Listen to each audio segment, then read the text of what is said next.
আমরা এই মাসের মধ্যেই দলের পক্ষ থেকে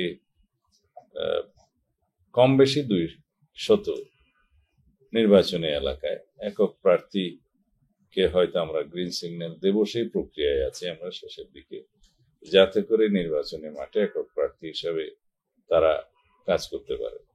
এনসিপির পক্ষ থেকে এনসিপির মাননীয় আহ্বায়ক জনাব নাহিদ ইসলাম একটু স্ট্যাটাস দিয়েছেন, সেখানে জামায়াত ইসলামী নীতি, আদর্শ এবং বিভিন্ন রাজনৈতিক কৌশল সম্পর্কে তিনি খোলামেলা বক্তব্য রেখেছেন। আমি পড়েছি সেটা।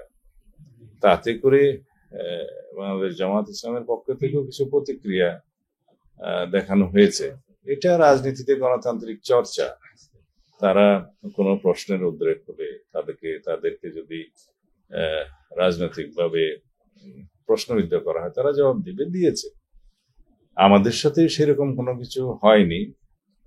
আমার ব্যক্তিগতভাবে একটা বিষয়ে তিনি ক্ষমা চাইতে বলেছিলেন, সেই বিষয়ে আমি প্রেসে কথা বলেছি, আপনাদের সাথে কথা বলেছি। এগুলো রাজনৈতিক চর্চা। এইভাবেই তো আমরা রাজনৈতিক কালচারটাকে এগিয়ে নিয়ে যাব।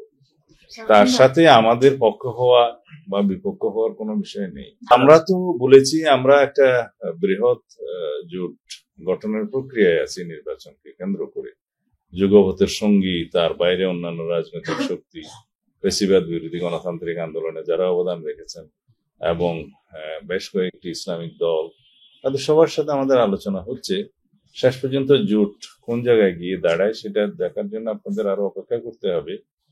তো এখানে আপনারা এনসিপির কথা বললেন, রাজনৈতিক যোগাযোগ আছে আমাদের তাদের সাথে, তবে জোটবদ্ধ হব কি হব না, তারা হবে কি হবে না, সেটা রাজনীতির মাঠে কোনো কিছুই আগে থেকে বলে দেয়া যায় না।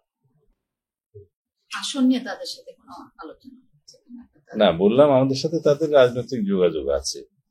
তো নির্বাচনের আগে তাদের সাথে আমাদের জোট হবে কিনা, তারা আমাদের জোটে আসবে কিনা, সেই বিষয়গুলো তো এখনো পরিষ্কার নয়। তবে এমন কিছু নয় যে রাজনীতিতে শেষ পর্যন্ত কিছু হবে না, তেমন নয়। আমরা আলাপ আলোচনার মধ্যে আছি। তবে জোটে আসার বিষয়ে তাদের সাথে সরাসরি কোনো আলোচনা হয়নি।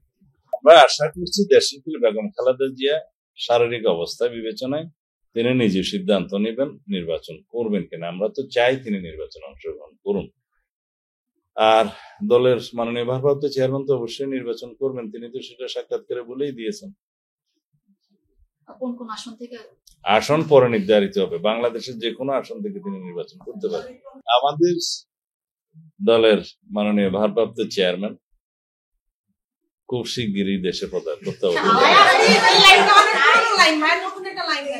আশা করি নভেম্বরের মধ্যেই তিনি ফিরবেন।